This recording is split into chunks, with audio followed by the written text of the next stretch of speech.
Just before we start, kindly allow me to recognize our partners.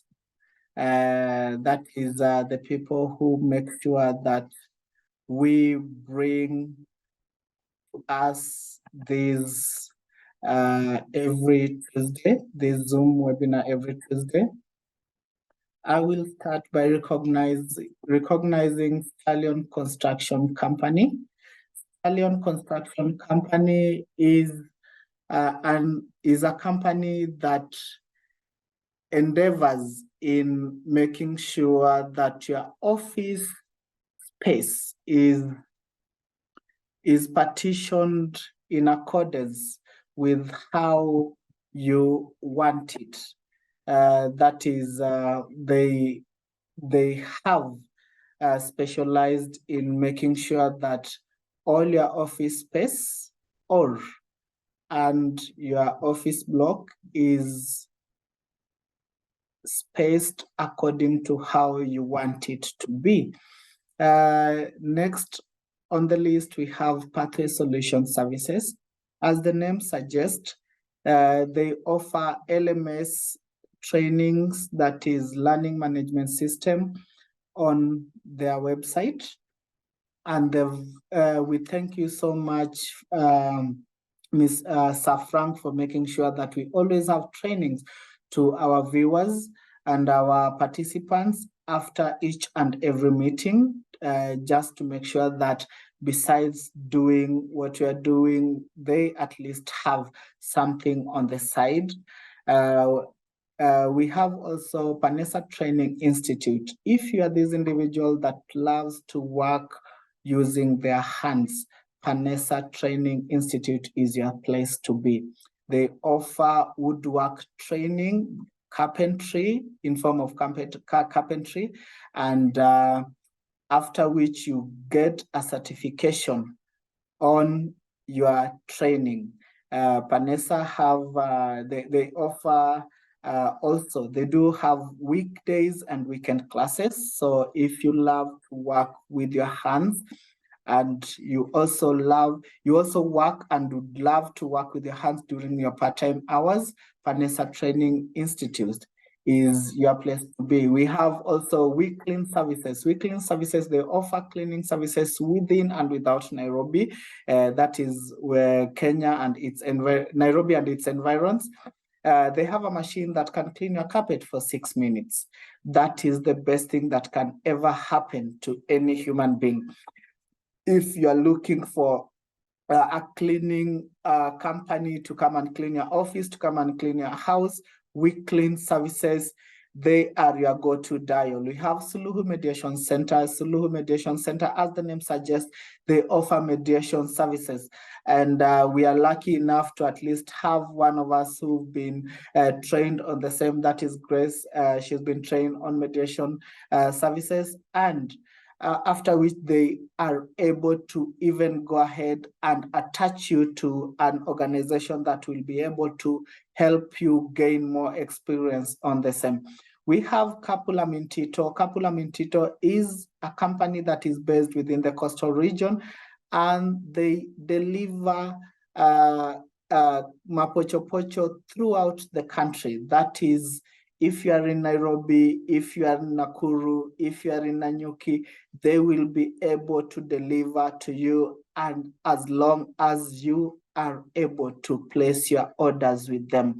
They have Kadasha or Kadasha, and I believe Sidandi will help me on this. They have Mabuyu, Kadasha, and the rest from the coastal region. We have also Profile International Limited. Profile International Limited, they are the only limited company within East Africa that offer GNOS training. And if you've not done a psychometric test, please reach out to Profile International, because they also have an offer for Atara Solution. As long as you mention you've been referred to by Atara Solution, they'll be able to give you the services. We have Steadfast Quality Solutions Limited. This is a company, is a company within Uganda, and it's led by none other than Herbert Zake. We thank you, Herbert Zake, for making sure that we are within the borders of Uganda, and thank you also for making sure that uh, our presence is felt within Uganda. We have Essen Park Limited and El Samea. El Samea is a hotel within Naivasha, and the serene, their food and the environment, it's just out of this world. Today I'll speak about their food. They have the most fresh food that you can ever find within Naivasha region. So if you're looking for a vacation and you're looking, we are also almost getting into we are actually into the festive season because we are in the last quarter of the year.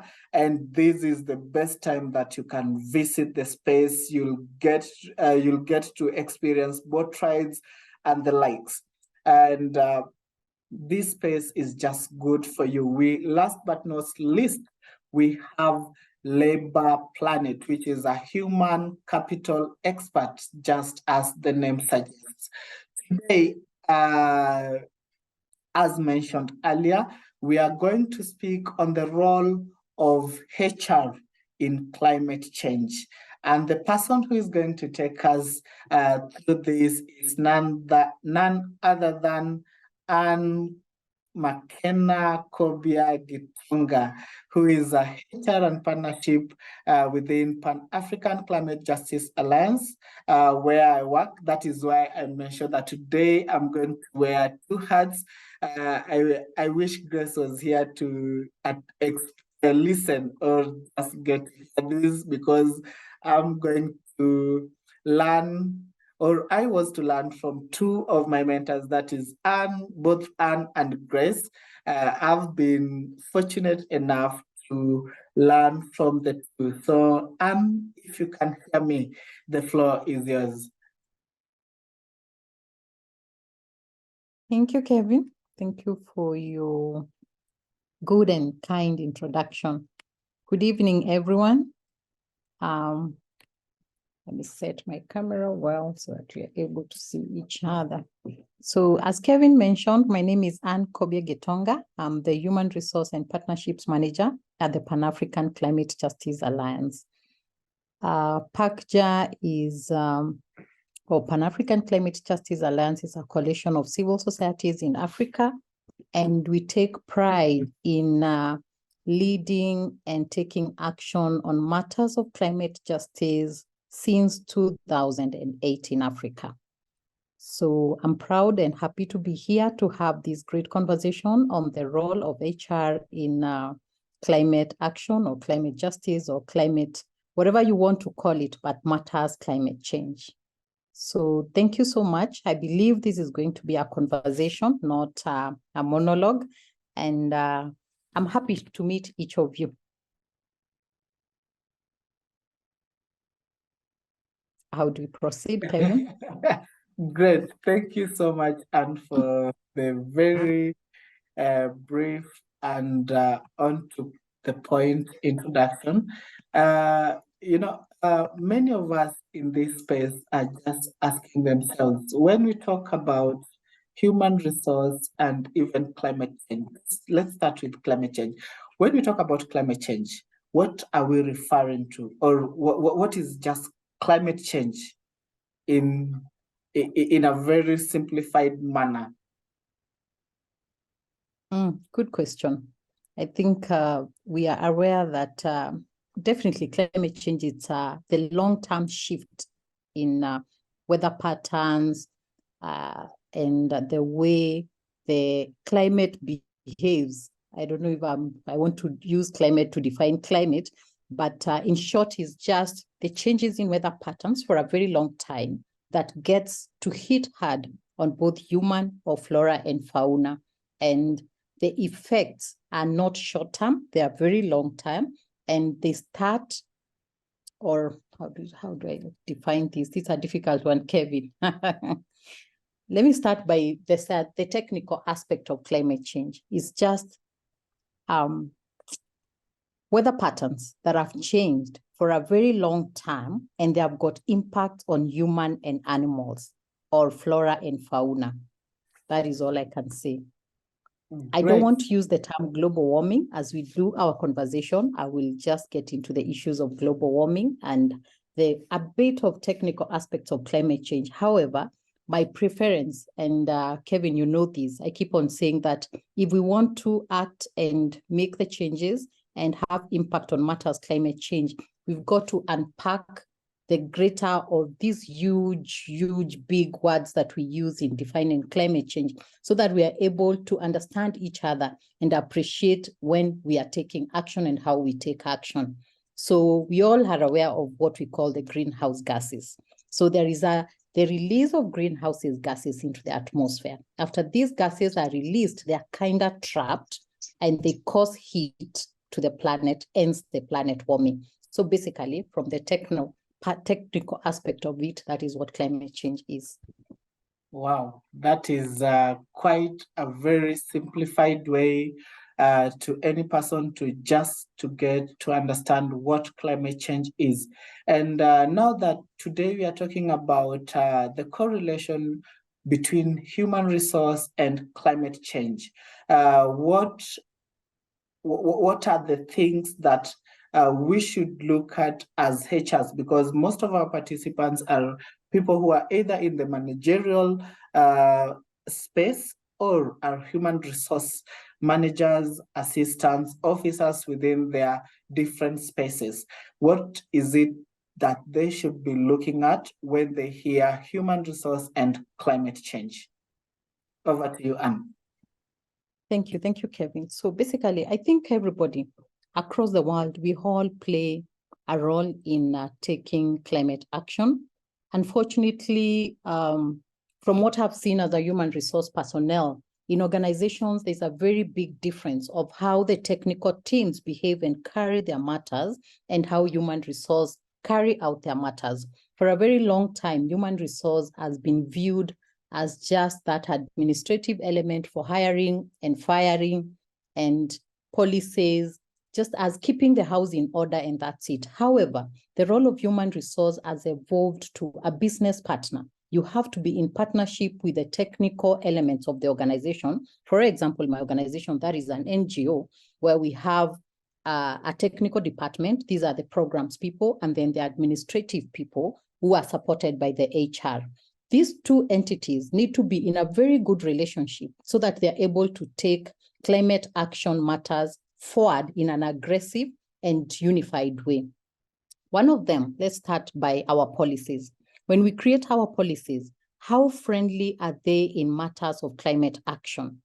Just the simple things that we look at into our policies. How do we make our staff have that culture of appreciating, yes, we're in an era where climate change is taking place, and I am the only one who can make a change by being accountable and being responsible. One, by understanding that I don't have to print so much when I'm going for a meeting or when I'm even recruiting. So you embrace technology to ensure that you are having proper ways of doing your work. And this should be in our policies. That is one. That is just the simplest of it. When you get into offices, you find all the offices, including maybe probably ours or the UN, the World Bank, where we are all having these great conversations in these boardrooms, taking one flight after the other. We are having plastic bottles. What does that communicate about us? We are burning garbage and there's so much smoke coming out. We are having our lights on every day from morning to evening. All our laptops are plugged in from morning to evening. All our powers are on in terms of how we utilize just the small basic things. Those are the ones that we need to look at as human resource personnel so that we at least change the culture of the organization. And these can be implemented into the policies that we look at. Secondly, recruitment and hiring employees with the skills and experience to help organizations reduce their environmental impact. We all know, and I like giving this story because I have been in this, I've worked in an organization that is dealing with climate change for the last 10 years. And for a very long time, in recruitment, there are some positions that you are not able to get the right people, and there's a great turnover because everybody has become a climate change guru or expert overnight. So now what happens? And I want us really to have this conversation in terms of our responsibility as human resource personnel in terms of even implementing big projects or any other project or even a strategy in an organization. So you put up outer terms of reference. You do not put in place the right skills, or you put the right skills out there, but you don't get the right people. When these people come, you feel they're not understanding climate change issues or they don't appreciate the conversation. What do? You exit them. And over time, what we have learned as Pacture and what I've learned as an HR is, if we really have to get the best people, it's invest in them by capacity building them and involving them in the conversation from the word go. So set aside a budget that can really do trainings and work with these people so that you are able to create responsible, accountable humans within an organization that can be able to take climate action to the next level. Then providing opportunities for these people also to get exposed so that they understand what climate change is. We recently had the African Climate Summit, I know, and probably you might have seen what happened to one of our member of parliament who was interviewed, and unfortunately, he didn't have, I would say, not that he didn't have the knowledge. I want to be the devil's advocate here. He didn't have the technical knowledge to express himself and get to tell the world what climate change is. Most of us roasted him on the internet, and we really tried, to put the burden on him. But when I look back as a human resource personnel and I look back at what the government is meant to do and it's onboarding legislators, do they have the priority areas that they need to have conversations on, and just having the bare minimum, and enlightening these people so that as they come on board as legislators or decision makers, they have the knowledge or they have even the urge and the interest of understanding what is going on in the world, the matters of urgency, and trying to be conversant rather than just being out there and being ignorant. Then, of course, also another thing that can really take us forward in matters of climate action in human resource department or as human resource personnel is the matter of having culture, developing and implementing organization culture that has a sustainability agenda on board. Wow, that actually has... Kevin, are you saying something? Yes. Sorry, I'm just trying to say that You're on mute? Am I still on mute? Can you hear me? Sidandi, can you hear me? Yeah, I can hear you. I bet I proceed. Kevin, I can't hear you completely. Okay. Sidandi right. can hear me. Can you hear me, Anne? So what are some of these sustainability agendas I'm talking about? The issue of recycling waste reduction programs, people who love traveling a lot, globetrotting, your carbon print, you need to be responsible. I think it's the high time as human resource personnel, we embraced this aspect of having meetings online, we embrace technology and reduce the aspect of moving from one zone to another in terms of, going for these climate change meetings, and also rewarding the most creative and innovative staff in matters of taking or putting into account their strategies on climate action.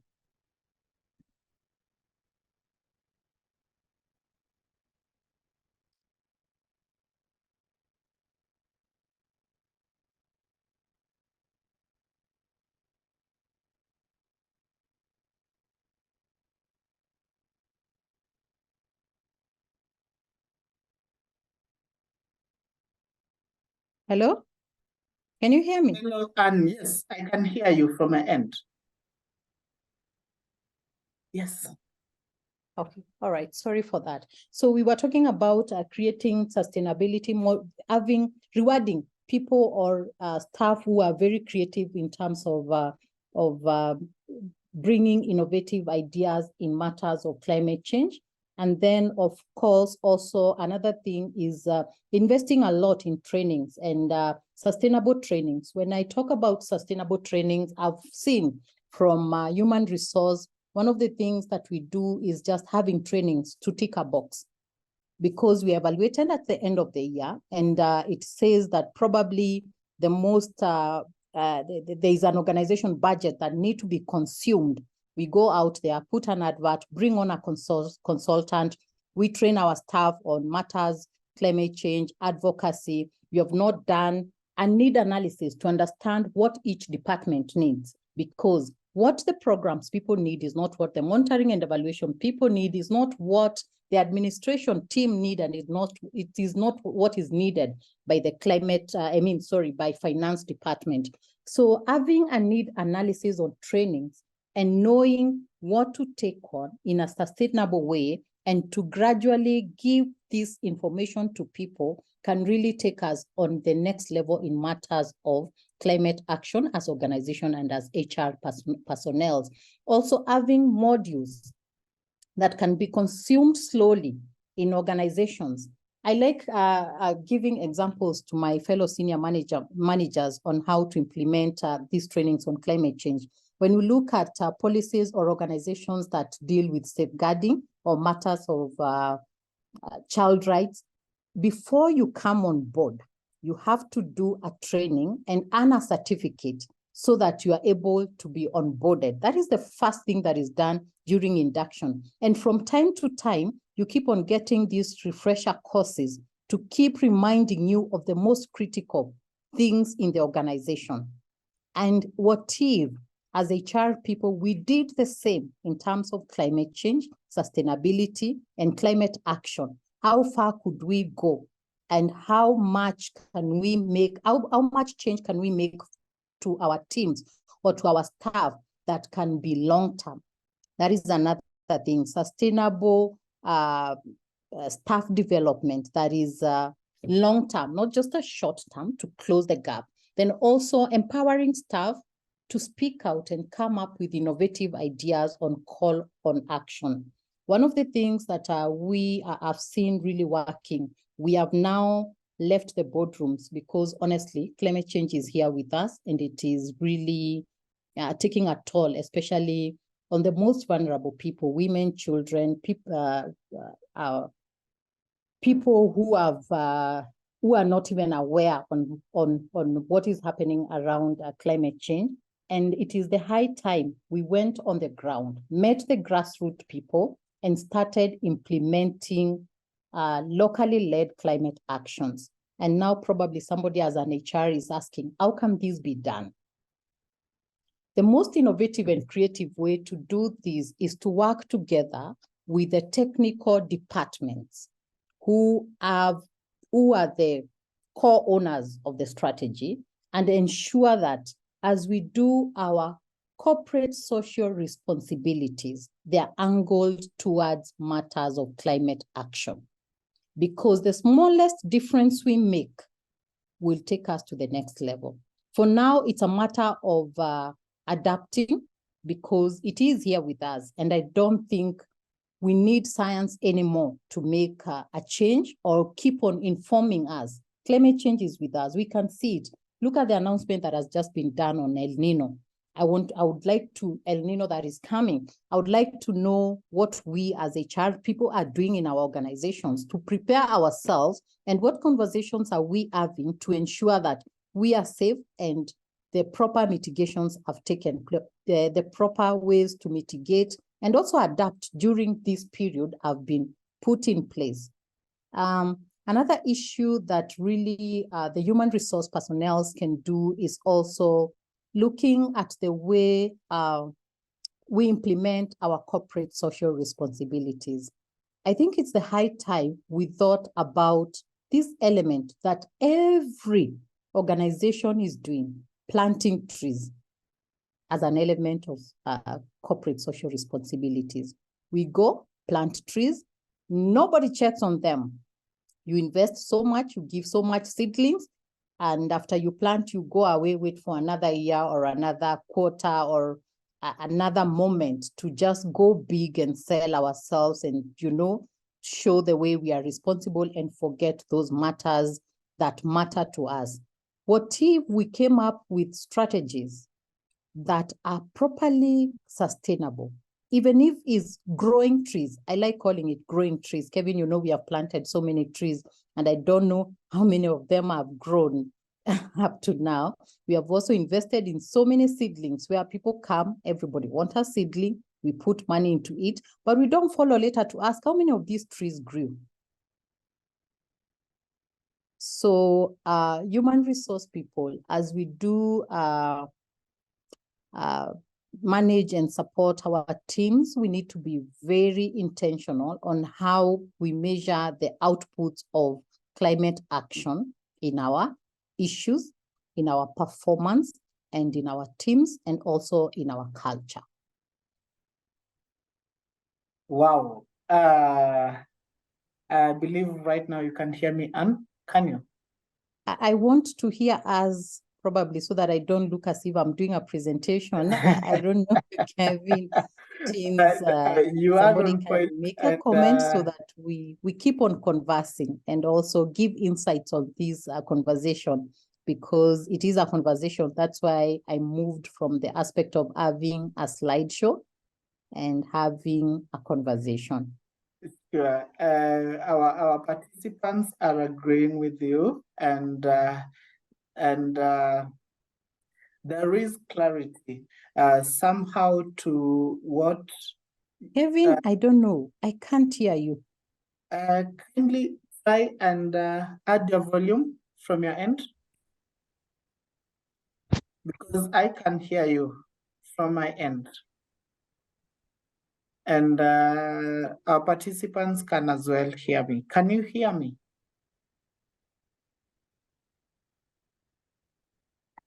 Okay, let me just yes, my volume is Donald Juma. Okay, my volume is at the highest. Maybe I change my gadgets. Please. Okay, as we wait for Anne to come back, we have also another participant, or as someone who is just interested in matters of climate change from Uganda, by the name Green Hajat Sebiala. Miss Green, if you can hear me, would you kindly put on your video? Because this is a matter that many of us talk about, many of us hear about it, many of us don't even know how to correlate with it within our workspaces. So everyone seems to wonder, what is climate change? How can we just merge it with whatever we are doing? Because it's, as everyone keeps on saying, this is not a matter that would go in the next minute, would go in the next decade, but it is there to stay with us. So how can we go about this? Anne, can you hear me right now? All right. Miss Green, if you can hear me, what yes, I do can you have hear to you say very about well. this? Yes. I can hear you very well, and I bring you greetings from Uganda. I do hope you hear me well. Greetings. Yes, please allow me to use the profile picture that you see there. I'm sure you see a lot of green in my profile picture. We are able to see. Yes. Yeah, because the minute I switch on here, then the network is going to be affected. I'd like to really thank the main panelist. She has covered a lot of it. And what I would like to say is that as you call me Green, have actually made environmental protection a way of life. And from what she has presented today, I can say that as HR, because the topic is about the human resource, as the HR personnel, yes. I think we need, from what she has presented, I want to just add on, like ensure that we have, say, energy saving bulbs within our offices. We need to ensure that we have e-processes, less printing or no printing at all. We need to ensure that we share rides instead of each one of us driving to the office. And if we share rides, if we are coming from the same direction, or if we use the official transports, it would mean that we reduce on our carbon footprint. Then we need to build and retain skilled, motivated workforce, because when you have a skilled and motivated workforce, it means that wastage will be reduced. They will be to the point, the wastage will be reduced. And then we need to have, she talked about tree planting, and I'm so much interested in this area. So we need to have 3 budgets. The budget for planting the trees, actually buying the seedlings and planting them. Then we need to have a budget for mapping. Mapping, we have an app, like here in Uganda, we have an application where each tree that is planted is mapped, and it is put on an app, and we are able to monitor how it is growing. We also need to have a budget for growing, because once you have planted, you need to grow those trees. And like clearing, making sure you can plant, and then if there is a drought, you need to make sure that you have resources for watering, so that those trees are in a safe stage where they are able to grow without assistance. So I can see that many institutions do have budgets only for planting trees. They bring the TVs, they bring, a lot of publicity, but at the end of it, you find that only 1% of what is planted is actually grown. So we need to have a budget that is divided in 3, where we do the planting, we do the mapping, and also we do the growing of the trees to ensure that we actually achieve what we want to achieve by planting these trees, to make sure that we have the carbon sink, to have these trees getting out the dirt from the atmosphere. So basically for now, there is also this new animal, which is ESG. I'm sure we need to embrace ESG. We all know what ESG is, but it is environment, social, and governance. So we need to make sure that in our planning, we do have ESG, and in every aspect of ESG, we are able to have a reporting. So today we are concentrated on E, but you see all the 3 are interlinked. If the governance is not good, then the E will not be good. If the S is ignored, the social one, then you will not be able to get the E right. So as I end my input, I'd like to say that here in Uganda, at least I for one and my team, what we have done is we have made environment a way of life. In every activity that we do, we make sure that we actually have an element of environmental protection. In every activity that we do, whether it is a staff meeting, there has to be an element of environment protection. Whether it is a very, very big meeting where we have, say, His Excellency the President. I had meant to share some photos. I don't know, Kevin, if you can share those photos at the end, where we do plant with different people. We give them trees. Others go to plant, but they share their photos of the trees that we have given them. They share their photos, and as we go, we are able to go to those where they have planted, and actually, if they are not able to use the application, we go and map to ensure that we have a full record of what has been planted and we are able to monitor. Then it makes a lot of sense how you are able to, to take it all through and grow these trees. I really thank you so much for this opportunity. If there's time, we will share, but now I want to give the mic back to our moderator. Thank you so much. Kevin. So much, Ms. Green.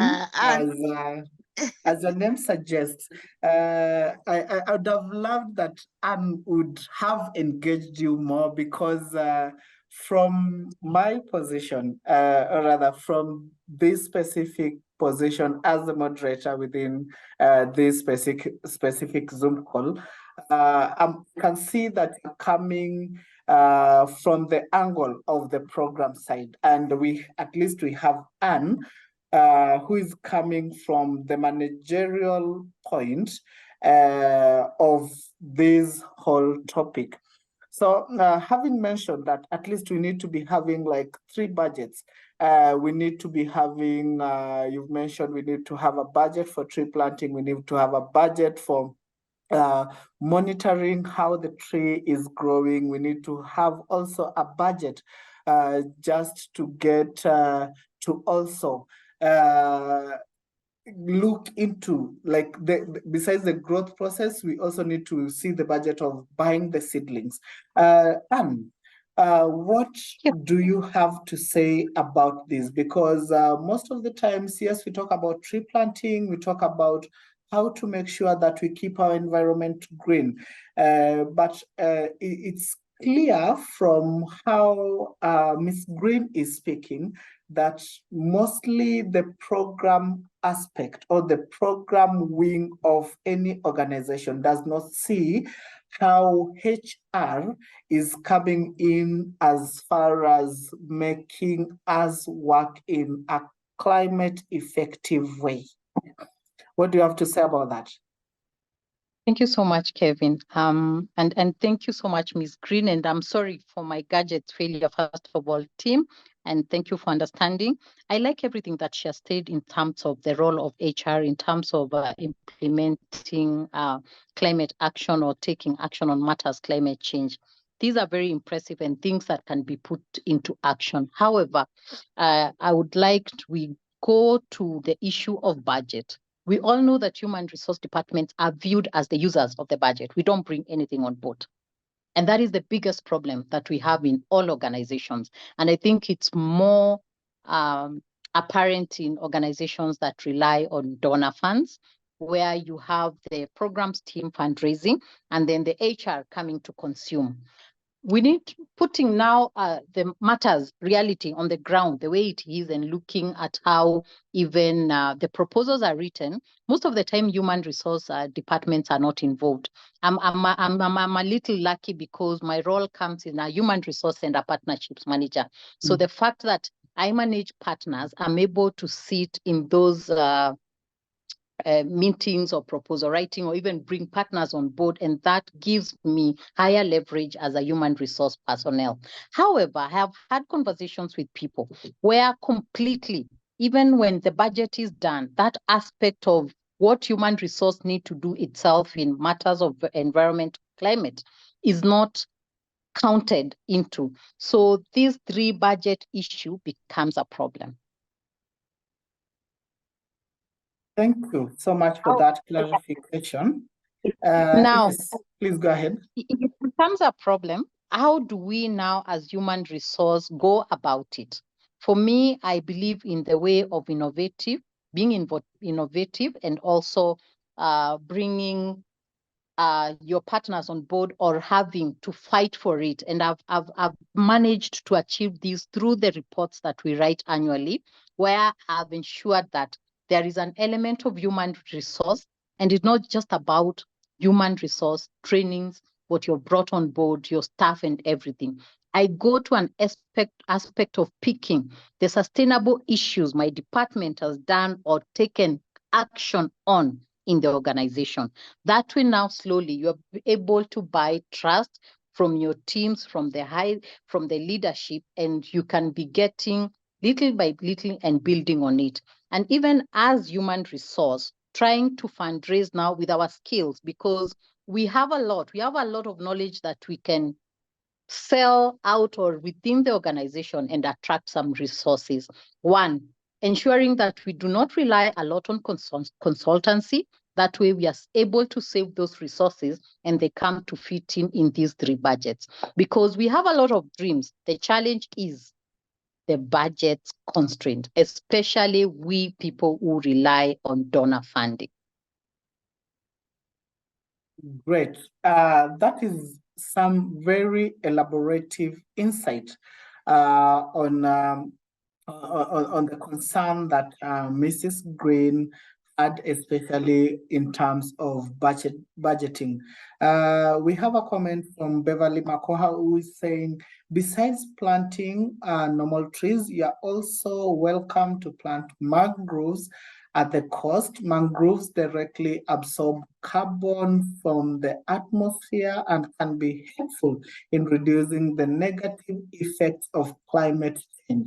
You can partner with CEROP's Environment Research Organization if you wish to, be it directly involved or so.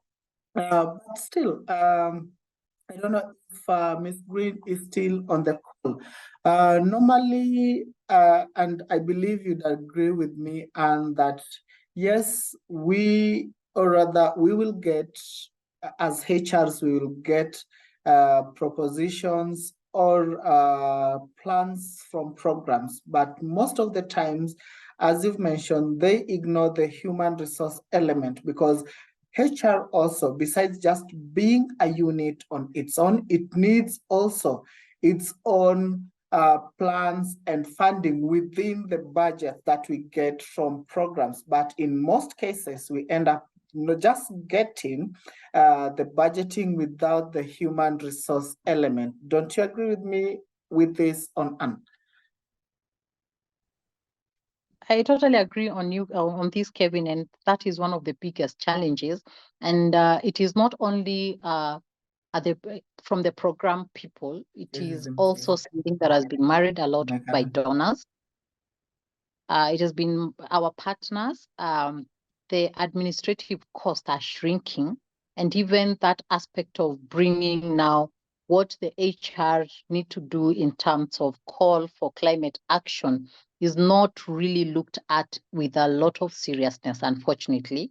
And it waters down our efforts or what we want to do in terms of supporting these issues. But nevertheless, that should not make us not contribute with the small things we do. I've always said that I'm the biggest advocate of making a change with the smallest things you have, or the smallest budget you have, or the smallest unit of resources you've been trusted with. That way, we can grow trust and also have more opportunities given to us. Great. I know many of us in this call might be wondering, we keep on, or rather, as Africa, we were celebrating, or rather, we were talking about African Climate Week and African Climate Summit just the other week. And right now, we are talking about effects, or rather how human resource can correlate with climate change. Why is this climate change a serious concern, and why should it be a concern not only to the programs wing of any organization, but also the human resource wing of any organization? Back to you, Anne. Thank you. It's very evident that it's a crisis, actually. It's almost, if I was allowed by the world, I would call it a pandemic. And we cannot afford to ignore it. And it is very unfortunate now, speaking like Africans, I want to believe everybody who here is Africans, we are bearing the hardest brunt of something that we have not done. The loss and damage is literally glaring at us. See what is happening from Kenya here, what happened just recently in the northern region. See the floods, see how we are losing life, humanity, and everything else. You know, every day there's something about climate change that is happening. And the people who are poor are the ones that are suffering most. They can't afford to, adapt. And it's a struggle, and it's a voice that we really need to raise. However, we can't keep on crying, because we are crying a lot to be compensated. There is the issue of loss and damage. There's an issue of climate financing. There's a lot on the table. And unfortunately, I am wondering how long we will keep on having these conversations, wanting something to be put on the table, and we just keep on getting the smallest thing. I think what happened recently in Nairobi was a very great conversation of how we Africans now need to come up with solutions of our own, you get, so that we are able to combat climate action. And it is the high time we told the world, as even we go towards the COP28, yes, we agree, we need to converge and have these conversations. But even back at home, we are doing something, and we'll keep on doing something to take care of us, because you people are letting us down. It's very unfortunate that you saw what happened recently during COVID. For a very long time, climate financing has not been adequate. However, when COVID came, there was money all of a sudden, a lot of it. And it's rather sad that I have to compare this, but it is the reality on the ground. However, for many years, we have tried to seek for compensation or enough resources for us to adapt on or have better ways of implementing or having call for climate action, but that has never happened. So it is a crisis, Kevin. It is here with us. It is not leaving anytime soon. The better we accept this. And now, how do we live as we try to either reverse or adapt? That is why it's a serious conversation, and it is not just with the HR. And I like the fact that we are questioning ourselves. What do we need to do now? The crisis is here. What is my role as a human resource personnel? I thank the team that came up with this, because it is always important to ask yourself, what are you putting on the table as you wait something to be given to you also? We have come to the table. True. As we keep on saying, right now, it's no longer about just being on the table, but instead of being served as the menu, we are going to be part of the people sitting at the table to decide the menu. Nonetheless, there is a question here from Lucy Njoroge, who mentions small companies or small civil society organizations believe that climate change and ECG is for big corporates or big companies. How do you demystify this and help them see that this is also an everyone's or individuals or small and big companies concern altogether? Back to you, Anne. Thank you. I think that's a very good question, actually. And I agree. There is that view of the issue of climate change, the issue of anything to do with this conversation is for the big entities. And this is one of the reasons. We decided to sit as the technocrats, use the biggest words, use the biggest acronyms. I like telling a story of myself before I answer a question. When I got into the organization and I was sent for a meeting, I was not able to take even 3 paragraphs of notes to report back. And I went back questioning myself. I remember discussing with a colleague, because we had just left campus, how are we going to ever understand these jargons? 1 year down the line, when I look at some of these things that were being said, they are as simple as saying change of weather pattern, as simple as saying plant a tree, take action. So let's devolve the conversation to the grassroots conversation. Let's demystify these big jargons that we are using in the boardrooms. and have a conversation that people understand. One time I took part in a documentary that was being done by Voice of America, and it was being done in the northeastern part where there was drought and everything. And it's unfortunate that those women, when they were being interviewed, one of the things that they were saying is causing their animals to die and drought. They were calling it the act of God. And that broke my heart. I asked myself, what am I doing to ensure that this conversation is had at the grassroots? When we say, for example, in our organization, we work through our national platforms, are we reaching out to that woman who does not even know what is happening, who is waiting for the rains and they don't come, for them to understand what climate change is and what they need to do so that they are able to survive this catastrophe? Simplifying the conversation, getting out of the boardrooms, and then leaving no one behind. Let's be very inclusive. As human resource personnel, we cannot afford to sit and watch the programs department or the strategies or the engineers sitting and calling themselves the experts and the technocrats and leaving us out of the conversation. We have to work as a team in the organizations and also devolve the conversation. And this conversation also need to be devolved from the senior most level to the person who is at the gate, to the lady who is making tea. We cannot claim to be having this great conversation and wanting to take action and carrying placards when we are boarding one plane to another, while the lady even who serves you tea does not understand what you're doing.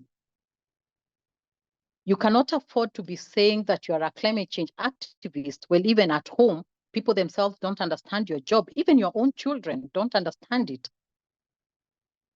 However, we are making some milestones. We are making some milestones because I can see organizations and people are getting to understand it more and more and more, but we are not yet there.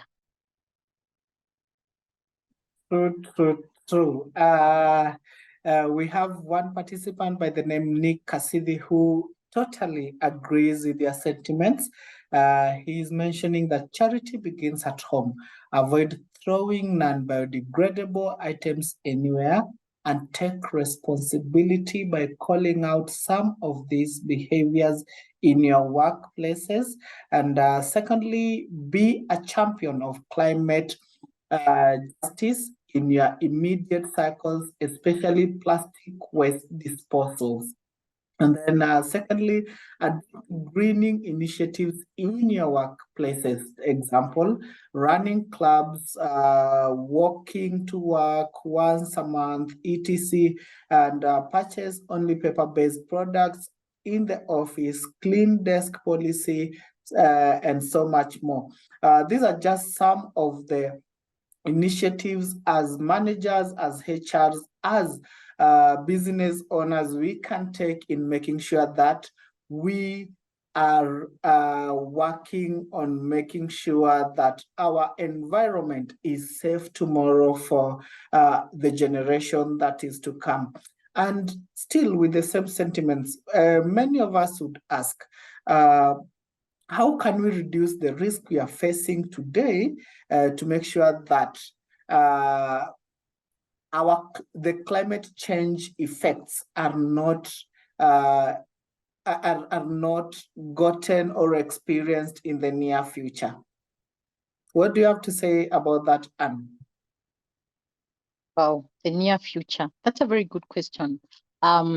These taking care of the future generation, that is intergeneration inclusiveness and ensuring there is a sustainability in what we do. Basically, it's doing what we are doing now and doing it in a very intentional way. The smallest things we do, this having ensuring, for example, in our organization, in organizations, there's a culture of greening initiatives, less waste, energy saving. Some of these things, you do them not to look good in the organization. You also take them back to your homes where your children can see. That way, generations get to see. I want to give a story. When HIV came, we spoke a lot, and I like giving comparing these two crises, HIV and climate change. It came on board, people started having conversations, everybody was an expert, universities started having it in the curriculum, then slowly, so many people died, then that's when we started taking action. Unfortunately, that is the same thing that is happening on matters climate change. So to avoid that and to ensure that we are taking care of the future is taking action now and not tomorrow and making it part of our culture. Making sure it is in our institutions, our homes, and even our schools, in the curriculums and all that. Charity begins at home. Somebody said that. And the solution begins with you. Awesome. Before we continue, allow me once again to give thanks to our partners, that is Talion Construction Company, Pathway Solution Services, Panessa Training Institute, Weekly Services, Suluhu Mediation Center, Kapula Mintito Profile International Limited, Steadfast Quality Solutions, Park Limited, Elsamere, and Labor Planet. We think most of us, yes, we talk about, we've been mostly during the African Climate Week, African Climate Summit, most of us were hearing issues of carbon credits, carbon market as the new term in the block. What do you have to say about this, and what should we be looking at as human resource and still as staff who are working within any organization as far as carbon credits is concerned? This is the new kid in the block, the green bonds. And somebody asked me a very big question that I was not even able to answer during the African Climate Summit. So this green bond, this carbon, if I plant trees, am I going to get all that money? Unfortunately, there's a lot to be demystified on this issue of carbon market. And there are some serious questions we need to ask ourselves as Africans. Look at a country like Cameroon. If Cameroon has not conquered this issue of carbon market, what makes us think as Kenya, we will manage it? They have vast forests. You get? They have vast forests. Sometimes you need to see how the West come up with ideas to confuse us, you know? That issue of you're giving a solution, but you're still masking. We can't stay away from carbon markets.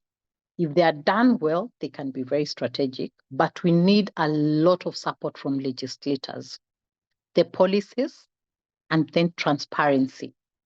Because somehow, even if you make the calculations, I don't want us to go into the mathematics right now, what gets to the farmer or the beneficiaries is less. And if we are going the carbon market way, anybody who is in the climate change conversation will know we will not get climate money on adaptation. We will not get money on loss and damage. However, we cannot run away from that conversation because it is all over. It's speaking very fast and it is here with us.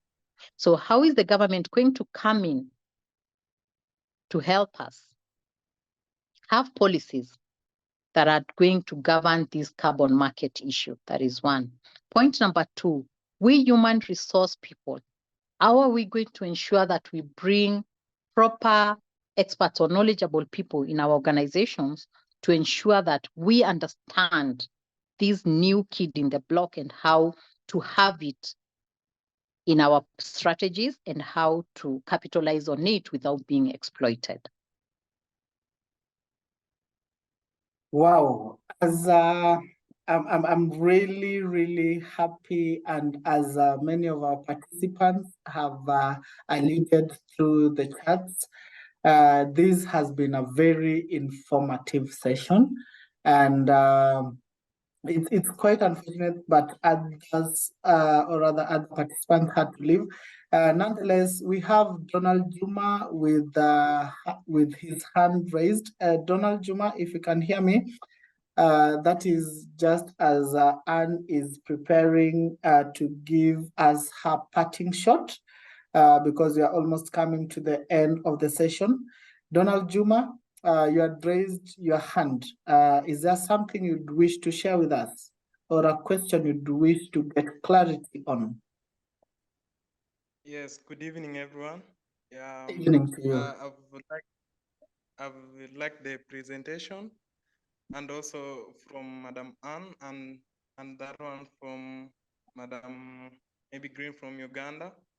So my input is to really like the aspect of maybe supporting the trees. You know, like in school, we had some initiative to plant trees, but later when I went to pass there, all the trees were dry.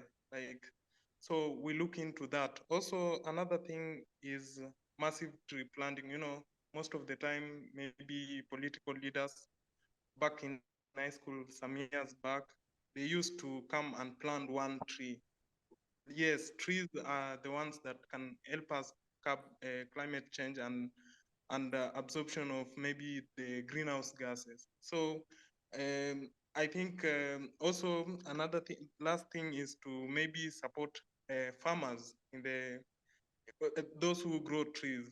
Like when we buy from them, they will produce more. And you see, when we plant and keep supporting them, we'll conquer this thing of maybe having land with less forest covers. And you see, there are more needs for timber and forest products. So as HR and also as those implementation of plan are really low most of the time, most people are excited when it comes to maybe going to meetings, using, like the way Madam has been saying, using huge terminologies to define what we can do. But when it comes to implementation, it become low. Like most few people are the ones who are implementing. So that's my input from my end. I've liked the presentation, and as an HR upcoming, I'm sure I'll also adhere to these things and make sure that we have an environment that's better in the years to come. Thank you so much. Thank you so much, Mr. Donald, for your input. And on behalf of Tara Solution, both Tara Solution and Pan-African Climate Justice Alliance, thank you so much, Anne. Your parting shot, please. Thank you, Kevin. Thank you, Kevin. Thank you, team. And you're doing an amazing job together with Atara. And thank you for coming up with this creative conversation. I think all I can say is that climate change is a complex and challenging conversation and a complex issue. It is here with us, and it is high time we took action. But it is actually one of the most important issue in our time. You can't have conversations when you're not touching matters of climate action and also talking on ways of implementing and also adapting, and also issues of locally led climate actions at the grassroots.